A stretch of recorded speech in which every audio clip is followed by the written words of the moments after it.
You are listening to the Hiking Radio Network, where we talk the walk with shows by hikers about hikers for everybody.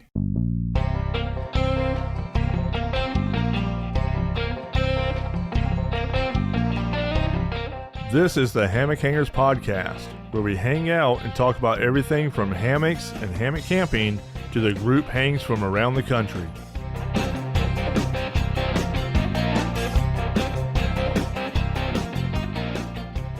All right, everybody. Welcome back to another episode of the Hammock Hangers Podcast. I'm your host, Paul Collins, or also known as Skunkape. I have got my sidekick with me, AJ Glenn, or also known as Pheonix. Hello, everybody. So this week, AJ and I have decided we're just going to do an episode strictly on, well, basically knots and maybe go over some advantages and disadvantages of the difference between knots and some of the hardware that you can use out there.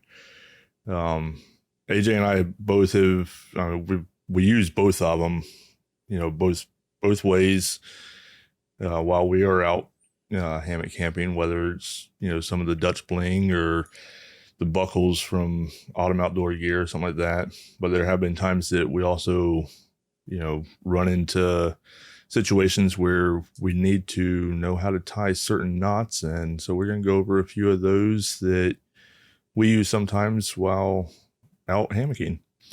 Yeah, and I think there's also some kind of fear of knots. I remember when I was in Scouts, we would have so many knots that we would have to tie and have to tie quickly. And it seemed like there was a bunch of steps.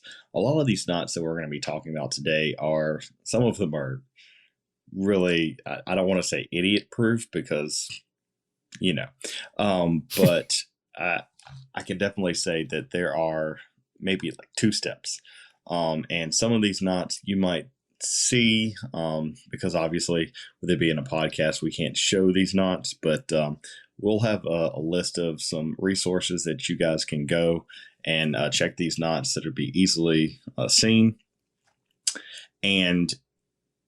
But for the most part, knots not only have the advantage sometimes of ease, they're easier than buckles actually, depending on how you're using them. But there's also some advantages other than just ease. Some of them can be even faster than some of your hardware. So right. I'm really looking forward to jumping in and, maybe demystify the knot. Right. And, there's some of these knots there are different names for. I think a lot of them we will use, the most common name. But I know there are some people that will use other names for some of these. I also, you said that a minute ago about, we're going to put some links and stuff like that. We will be doing that. But I also, on my phone, I have a couple of apps because, just like with anything else, if you don't use them, if you don't do it every day, all the time, you tend to forget sometimes. And so I keep the apps on my phone as just a quick refresher sometimes if, I forget how to tie something. I'll just look and it's like, okay, stupid, that's it. Especially if the knot is like holding your body up. Yeah. Like it's kind of a pro-life choice to be able to tie the knot correctly. Right. If you don't, it will let you know. Yeah.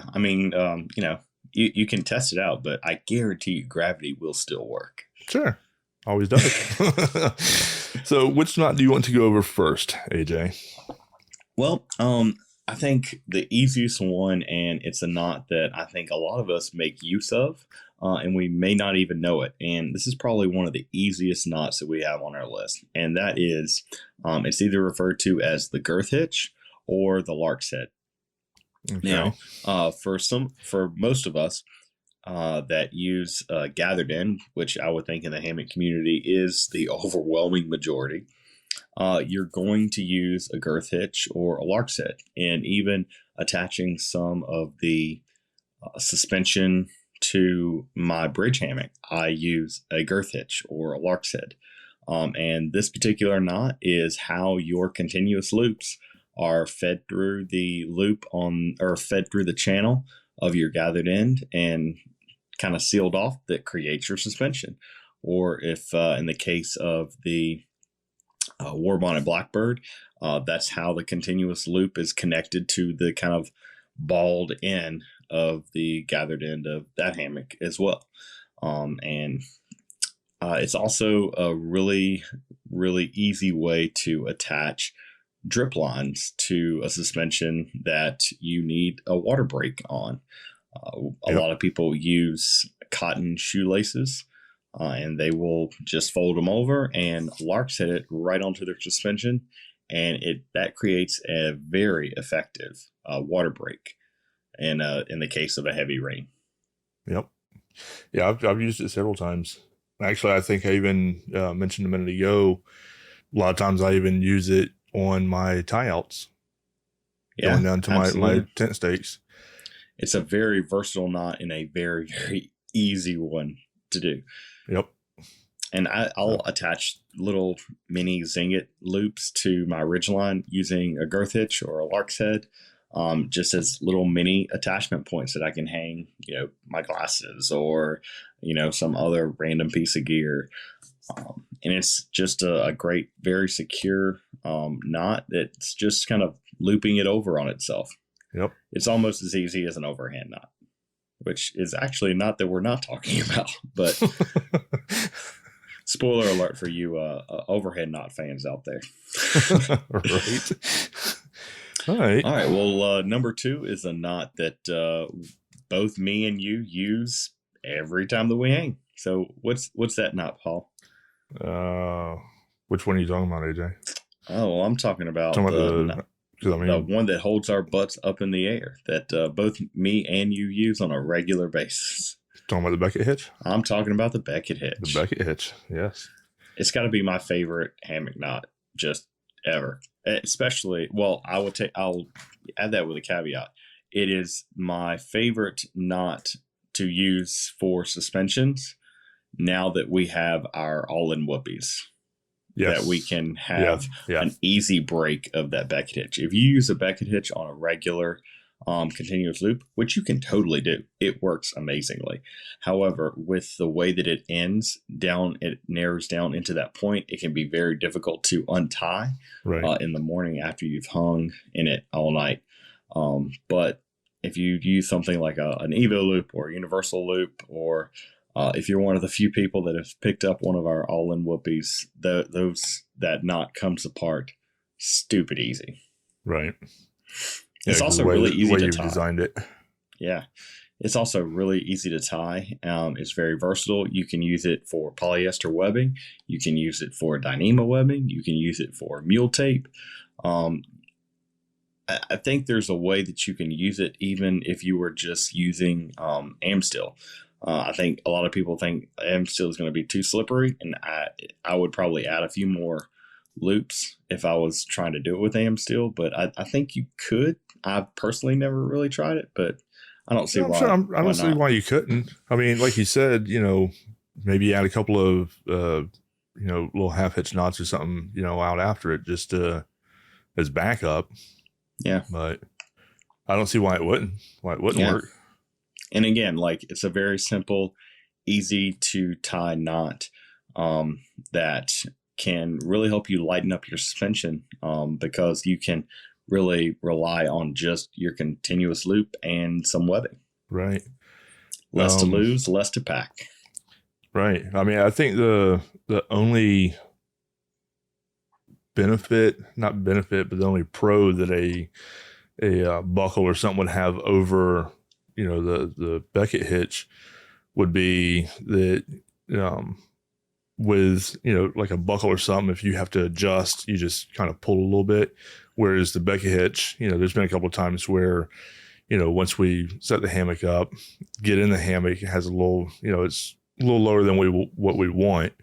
So we got to get out and just, undo the Beckett and, cinch it up a little bit and then retie it.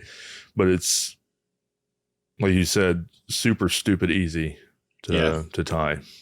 I think the only maybe downside of using the Beckett hitch over some of the hardware would be well, I don't know. I don't see maybe if it was a pro work on, because metal hardware can degrade webbing as well.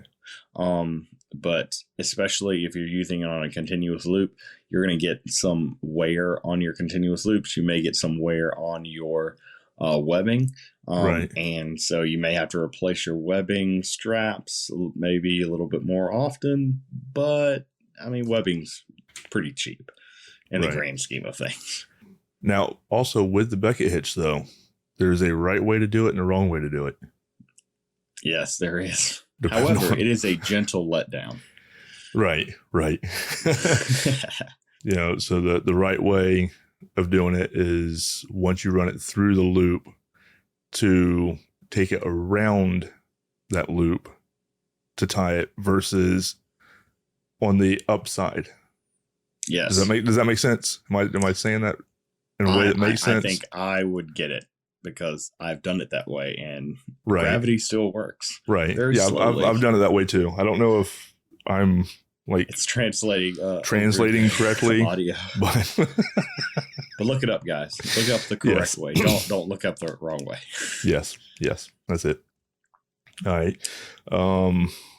What's the next one on your list, AJ? So the next one on my list is a knot that I have actually used both as a suspension, and I've also used it in a ridgeline situation a lot. Well, that's the way I mostly use it, and that is a prusik knot. Yep. Now, a prusik knot is not necessarily something that I would classify as a regular knot. It's more of prusicking a loop onto a ridgeline or prusicking a loop onto a suspension. But it creates a little attachment point that you can actually move back and forth. But when you put tension on it, it locks it into place. Right. So it's a great way to remove hardware from your ridgelines.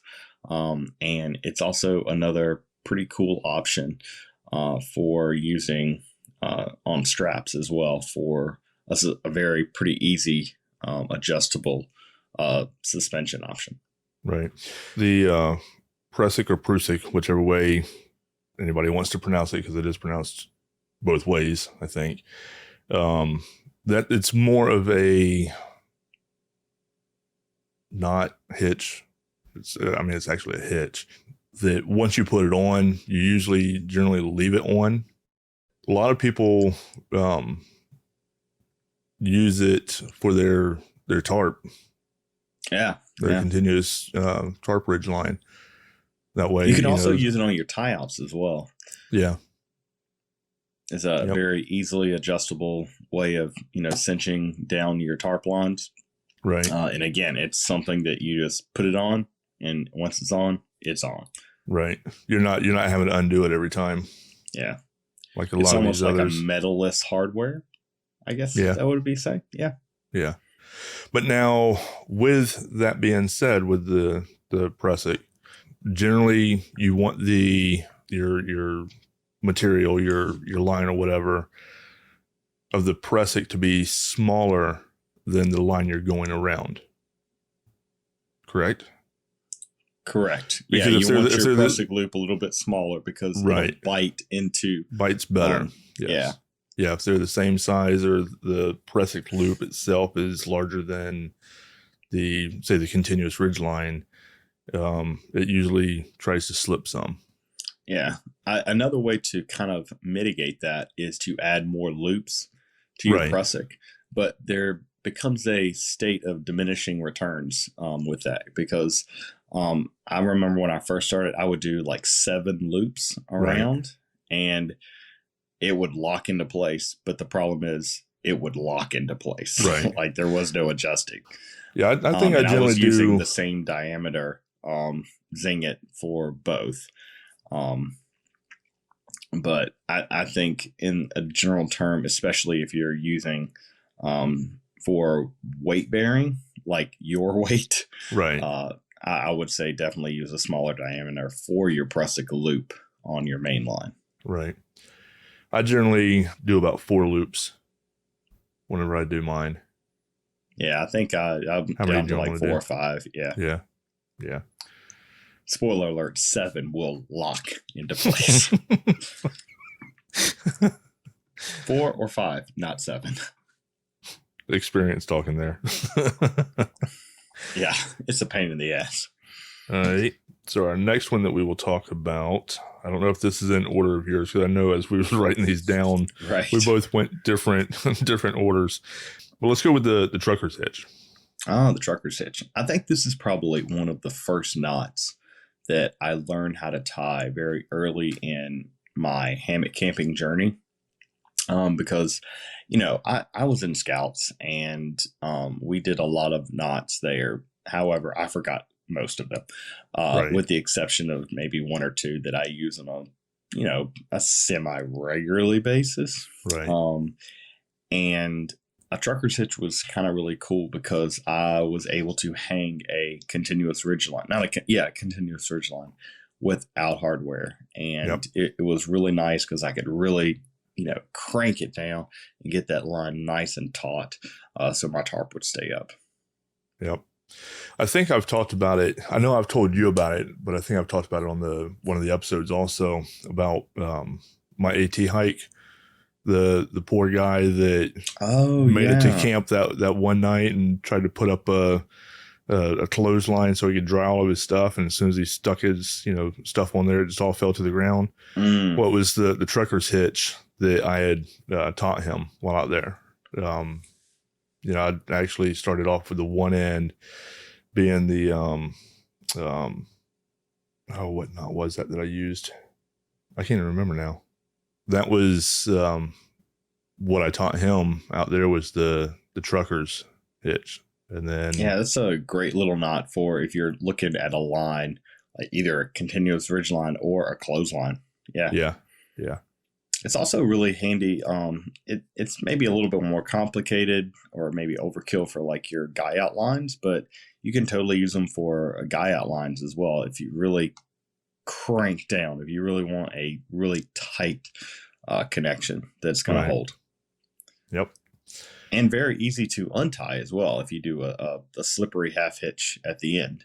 Yes. Which brings us to our next knot. Yep. The slippery half hitch. Yep. The slippery half hitch is a knot that I didn't know that I needed in my life until it became in my life. And until you needed it.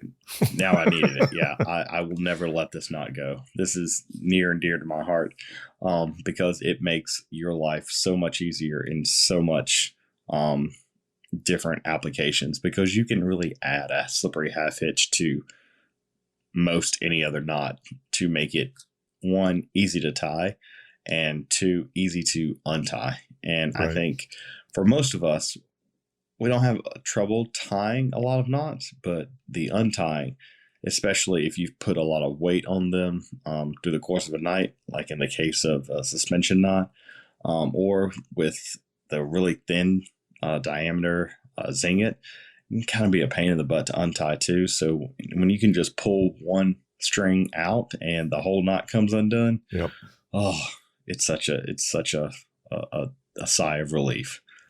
That's what I like doing with all of my knots that I tie, because I don't like cutting my line because I've tied a permanent knot.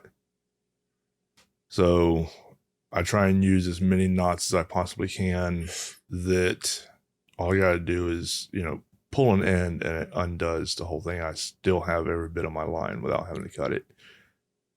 I think that's like, what was it, last episode or 2 episodes ago where we talked about things that are underrated in hammock camping. Right. I think a slippery half hitch is another one for me. Like when you have like a knot that is like worked really hard for you.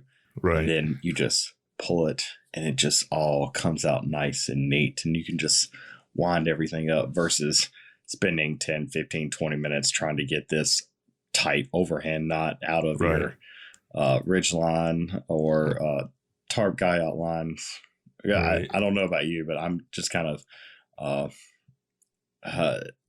just obsessive about making sure that all my lines come out nice and clean so they roll up. And it's probably not that big of a deal at the grand scheme of things, but for me, It is. Well, it is. I mean, it is for me too. And it was the timber hitch that I was trying to think of a minute ago. Old age is catching up to me, so my memory is like really. Don't get old, crappy. kids. It's a trap. Yeah, it's all a trap. Something else is overrated. So yeah, but I think it's I see so many people that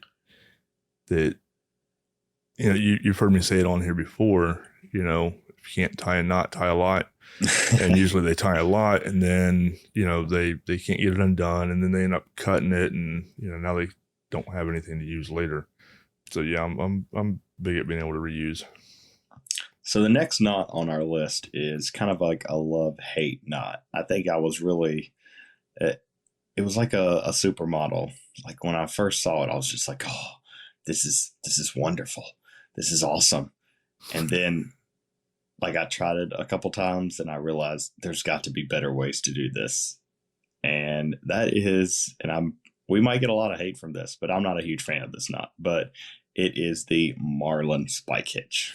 Yeah. See, that's one of, I mean, I've used it. That's one of, Shug's favorite ones, I think. I mean, favorite knots. If you don't know how to tie do a Marlin spike, just look up Shug's videos. Yeah. And he does a real good job of explaining how the correct way to do it. Yes, the correct way. Because I do see a lot of people, they'll do it and then they use the toggle to put all the weight on the spike. Mm-hmm. They use that to put all the weight on, and I mean, they're not using it for very long. No, nope. Just about long enough to get all their weight on it. Yep. To the fail point. And then your friend Gravity. Oh yeah, he shows checks up. Them in. Checks them in. Yep. I think like for me, especially now when we're talking about suspension knots, we're talking about knots that are holding up the brunt of your weight, right? Keeping you off the ground. For me personally, it just seems like there's a lot of opportunities for something to go wrong on a Marlin spike hitch. And I mean, there may be people up there that swear about it, and it totally works. When everything is in work, the knot itself, it absolutely works. Right. But for me, I'd much rather trust my weight, or trust my body to something like a Beckett hitch or some other option, because a whoopee sling or a variation of a whoopee sling for me right now is my preferred suspension of choice. And a lot of people that use whoopee slings, especially when I first started hammock camping and the whoopee slings were really, becoming really big into the community, the Marlin spike hitch was the only way to attach a whoopee sling to a tree strap. And right. So everybody was using it. There was no other way, or no other way that I knew of at that time. But now I do, and I don't use it. Yeah, because I mean, actually, if I remember correctly, the first video I saw of Shug's on that was, I mean, right around, it wasn't long after that I came across Dutch. So it was around that time. I mean, that was back when Dutch was just doing his, titanium bling stuff. So, I mean, that tells you how long ago that was. The Prusik was the reason that I started using the Dutch buckles. Yes. Okay. Because it essentially let me attach my whoopee sling to my straps without having to use the Marlin spike hitch. And right. And I just want to clarify, my displeasure, I guess, with the Marlin spike hitch has nothing to do with the knot. It's more about trusting myself than right. trusting the knot. It is a great knot. It works when done right. For me personally, in my own pro life choices, I would rather not put that much credit in me not messing something up. Now, quick question though. Do you still have the same untrust for it as far as yourself goes, since you've lost more weight, or was it just a weight thing that you were having an issue with it with? I mean, I guess that's probably an issue. However, falling still hurts. The landing may be slightly less, gravity may be pulling less on me, but gravity is still very much pulling. And that sudden stop at the bottom is not any less painful. Okay. I was just curious. I didn't know if that had anything to do with it or not, or I think it still just boils down to if I throw my weight into something that if I'm just even a smidge off the knot, that I could end up on the ground. Right. Now, granted, the Beckett hitches put me on the ground too because something hasn't. But again, it is a gentle descent versus the Beckett hitch was. It sounds loud. It sounds loud though. Yeah. Because I remember, where was that? That was Fall Sprawl last year, wasn't it? Fall Sprawl, yeah. Yeah, we were up there. I was up there. I think I was talking to Jason. It was either Jason or Cal and Kristen. It was somebody I was up there talking to. And you had went to lay down. And all of a sudden we heard a stab. So, oh man, that sounded like it hurt. But I guess it sounded a lot worse than I think it did. Because, I mean, I was expecting to get over there and you still be sprawled out on the ground, to be honest with you. But yeah, I mean, you said that it wasn't, I mean, that it was a gentle, you know. And did you ever figure out what went wrong with that? I actually, I really don't think it was the, no. I really don't think that it was the Beckett hitch that was failed. I think it was more of the berry in the all-in whoopee that maybe I didn't milk enough or something like that. Because, I mean, I've tied the Beckett hitch so many times I mean, it never unlooped anything on the all-in though. No, I mean the Beckett came undone, didn't it? No, the Beckett didn't come undone. It was something that just slowly let loose.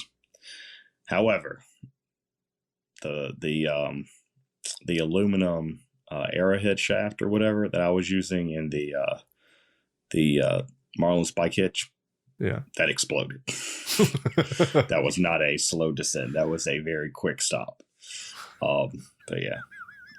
So moving along from my misfortunes, let's go on. So the next knot on my list is probably the Old Faithful. This is the one knot from Scouts that I have never not remembered how to tie, because I use it quite frequently. Ironically, more than I would think that I would, and that is the old trusty square knot.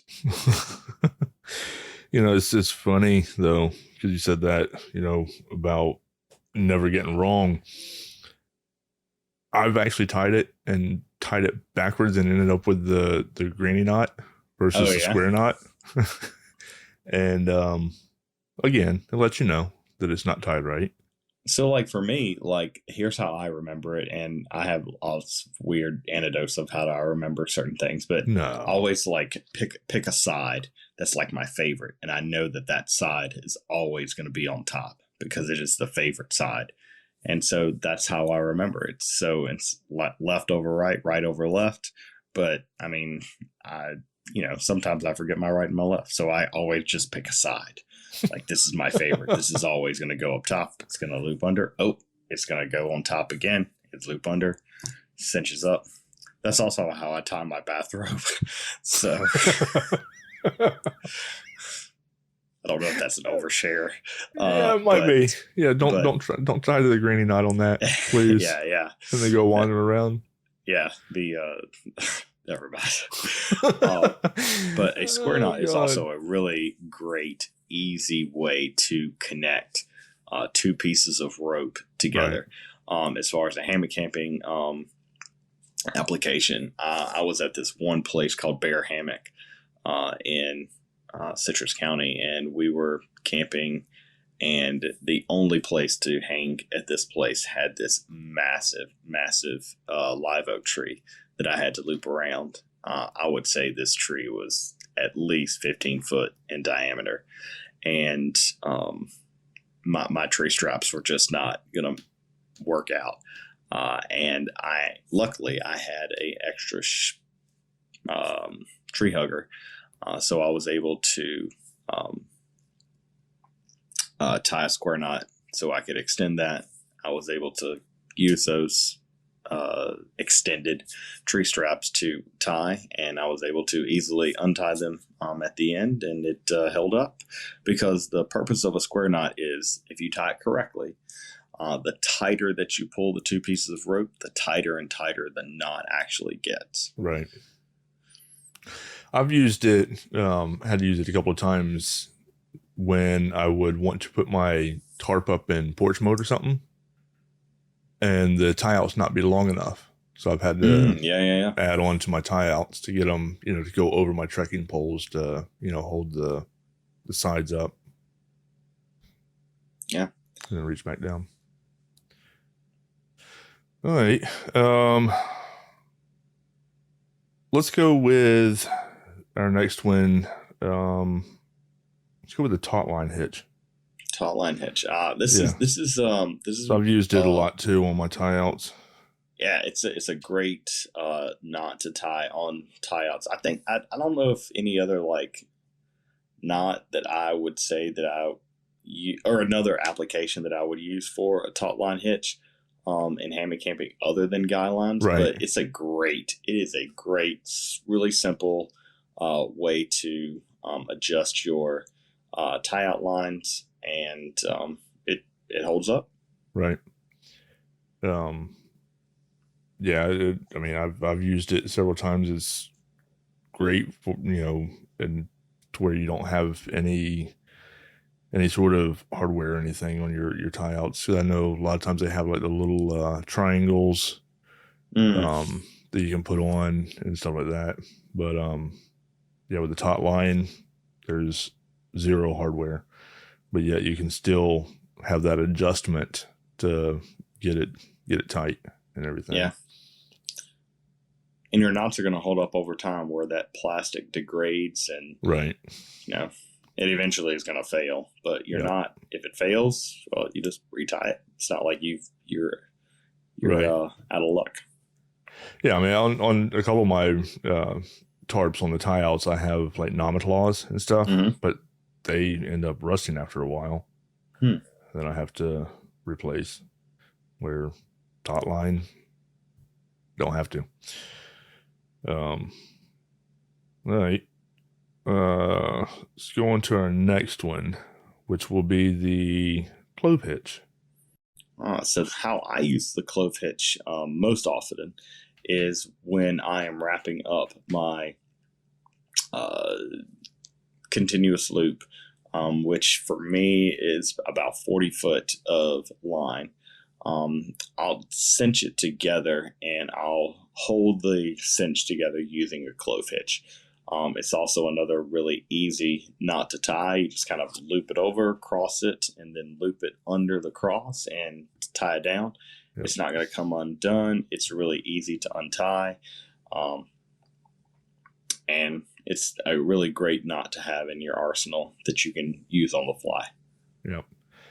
You can technically use it on tie outs down at your stakes too, if you wanted. Yeah. So I have done it that way as well.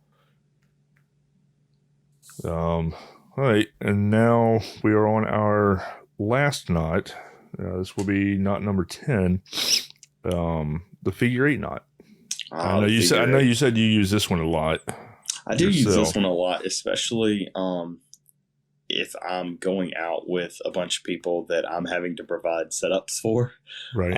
And I don't have any makeshift straps that I've done. This is a great way to just create a strap out of just plain webbing.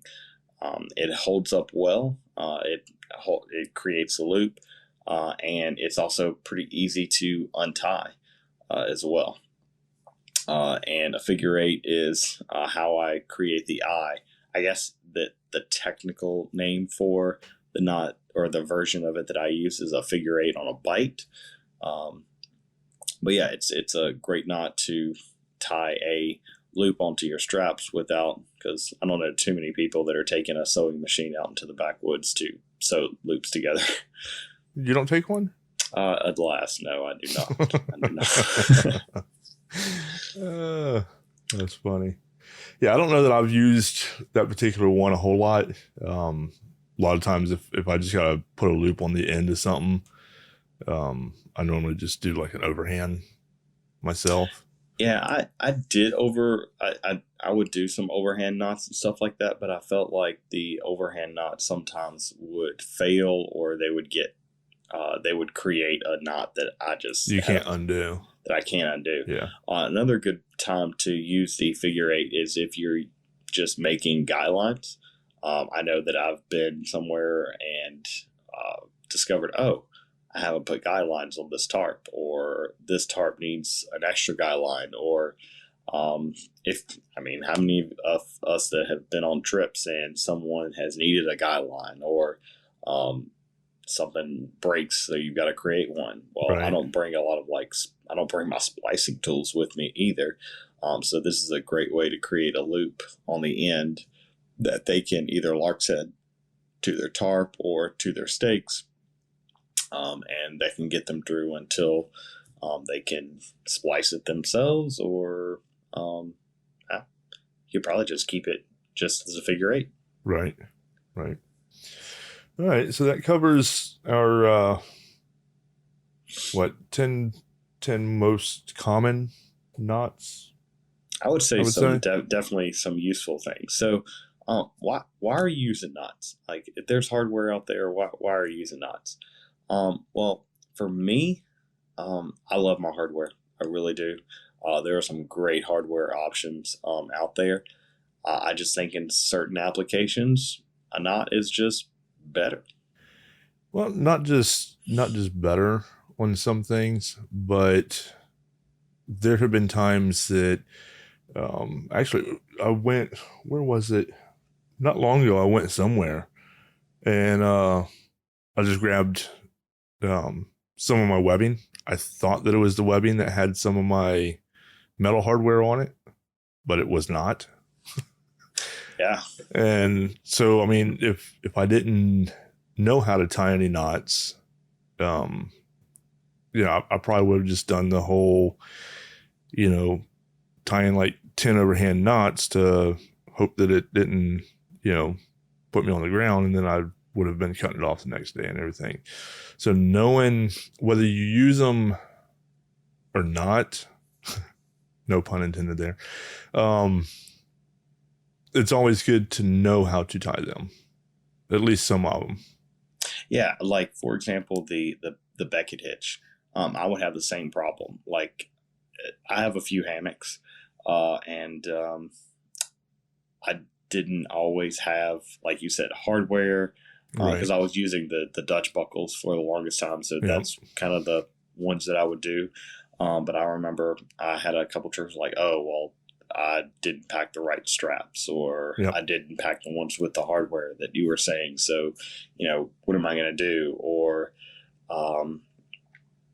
if you're lending out a set to somebody and you're like, that one doesn't have hardware, or that's not a daisy chain that they can easily just clip into. So how are they going to use it? A Beckett hitch allows you to use a long strap, and that's your suspension. Right. You don't need any other thing. You don't have to worry about forgetting something. As long as you've got a long enough strap, you're good to go. Yeah, long enough strap, and know how to tie either the overhand or the figure eight and a Beckett. Yeah. You're good.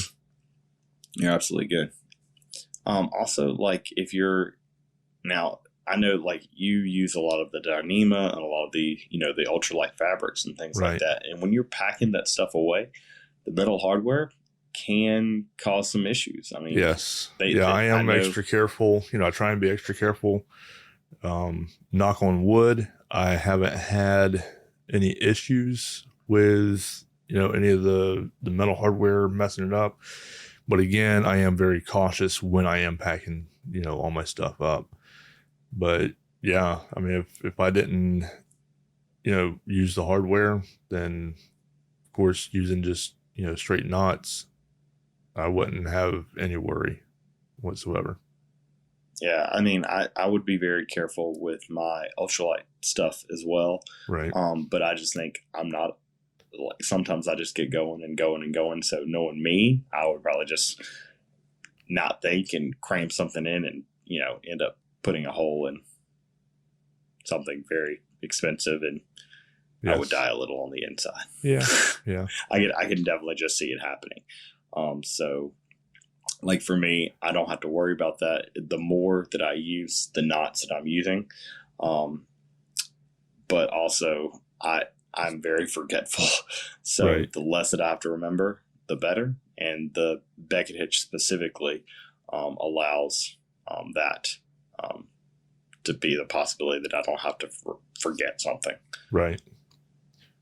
Yeah, and it's funny because I know Jester.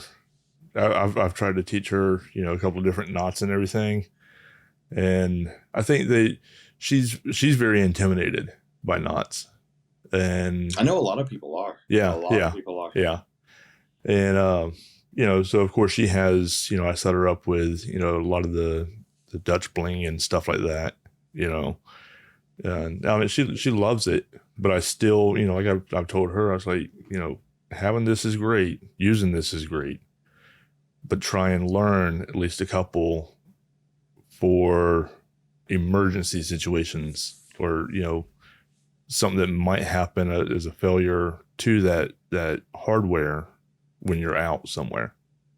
And I think like maybe like the teacher brain in me is thinking like, so why are so many people intimidated by knots? And I think I've come to the realization that when we're learning knots, like at least for me, when I have been in a particular class or learning knots, I'm not just learning one knot.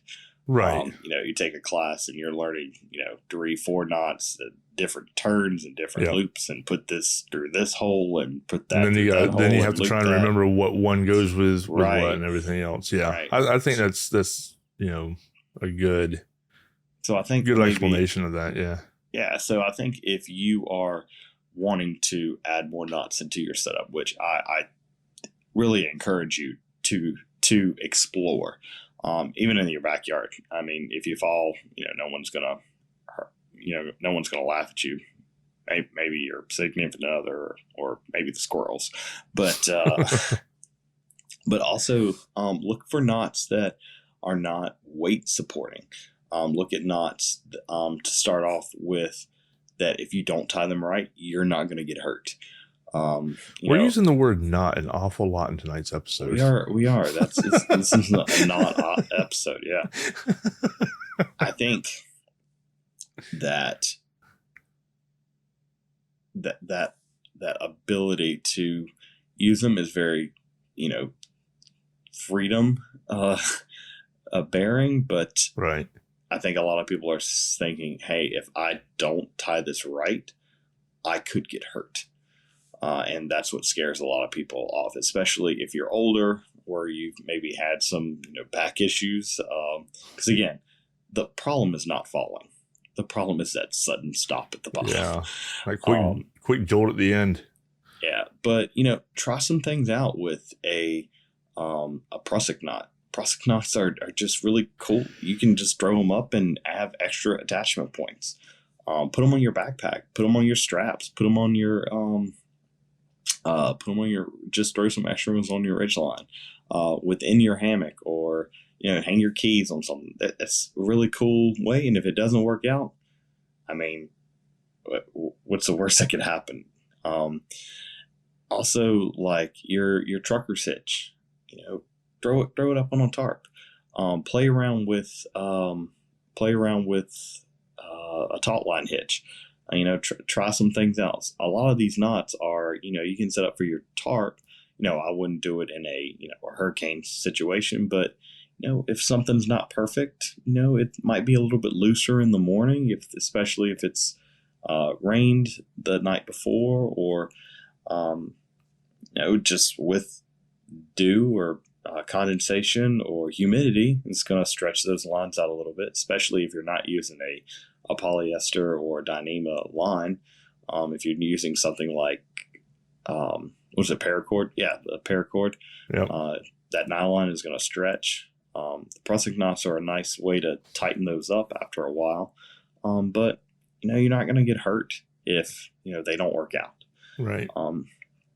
And then start with one knot. Just add one knot and really get that down to the point where you can say, I'm comfortable with this and I can take this into the backwoods and use it with confidence. And then add one more knot.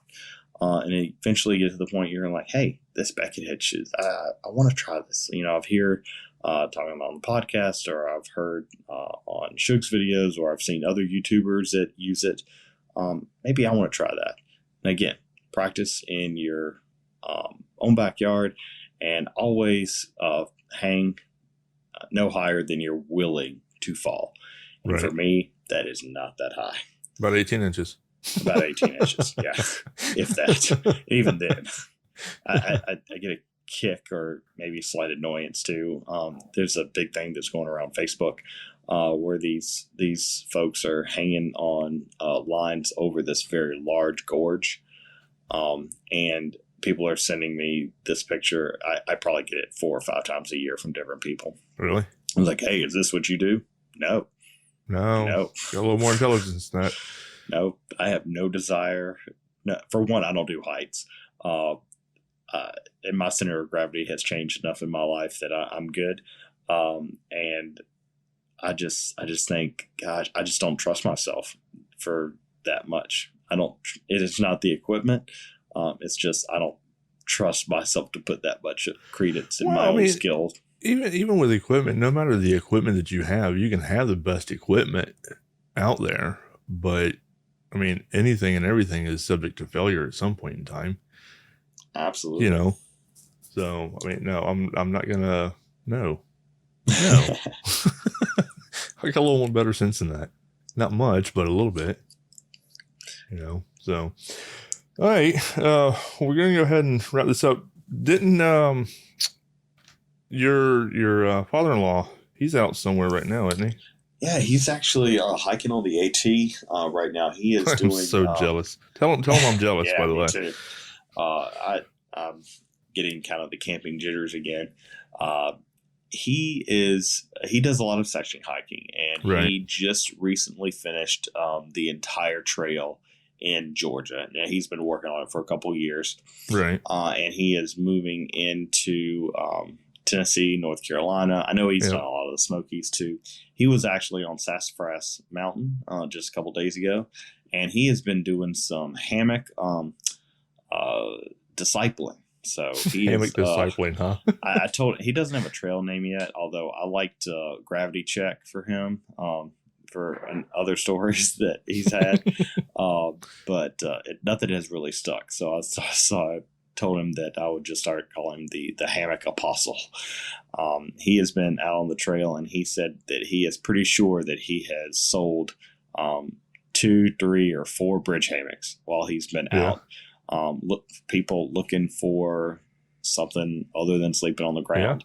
And I'm sure there's a lot of northbounders that have started their hike here recently. So he's run into people. And he's had a lot of good conversations with people about hammock camping. And he's taken his War Bonnet Ridge Runner out there with him. And apparently he's converted a few ground dwellers to a more elevated style of life. Hey, I know I did, during my hike.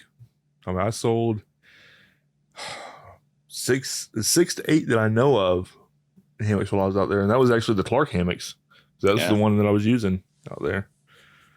So, people, the ground dwellers see it and they get a little bit of curiosity, and you explain it to them and let them lay in yours, and then you got to fight to get yours back because now they want to trade you for the night. And nope. I'm good. I'm good. Yep. So we've got I'm looking forward to hearing a lot of his stories when he gets back. And we need to get him on here one day. I've tried 1 week. I've tried. He's very I don't know. We might have to sneak it in. We have to go out to the Florida Sands, Sertoma. Oh yeah. And sneak. I'll take my mobile mics with me, and we'll sneak a mobile mic near them. There you go. On them or something. There you go. Don't listen to this, Dave. Yes, do not listen. So yeah, we've got a lot of cool guests coming on, and something else that I just kind of want to throw out to the community. Something we kind of need your help on some of the episodes that we're looking coming toward in the next couple months ago.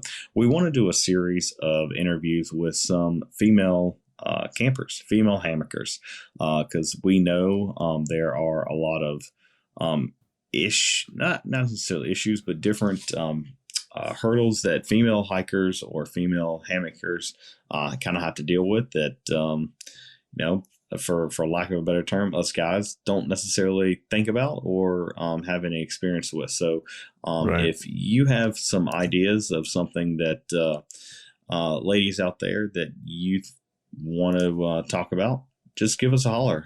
Talk about some ideas. We've got some cool guests that are coming on. They're going to speak to those issues and issues that I'm just going to be completely honest with, I haven't ever thought about.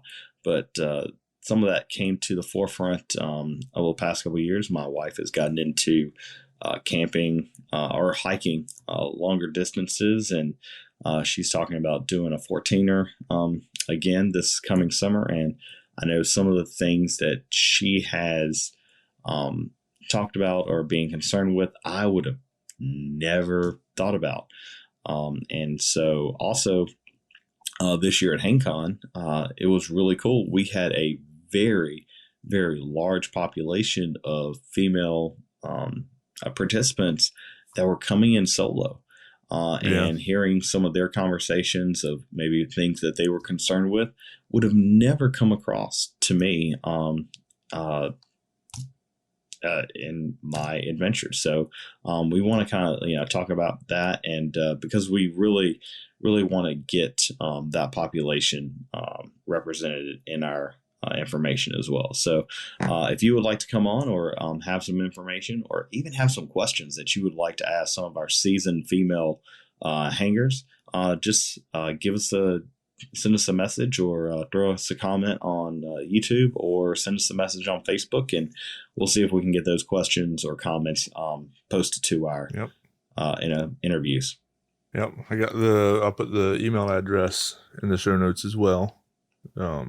That way they can, if you got any questions or you don't want to, put it on, anywhere on Facebook or YouTube or anything like that, and just a normal comment, you can always send an email as well. So that will wrap up this episode of Knots. So just remember, look into some of the phone apps that show, how to tie knots. There's some great websites. I'll try and put a couple of links to some of them in the show notes that will show like an animated little video type thing of how to tie them and everything. But if for some reason you don't want to learn how to tie knots, you're just totally against it or whatever, just remember that if you cannot tie a knot, just tie a lot, and it will possibly get you through, maybe. So thanks again, for joining us again this week, and until next week, happy hanging, everyone.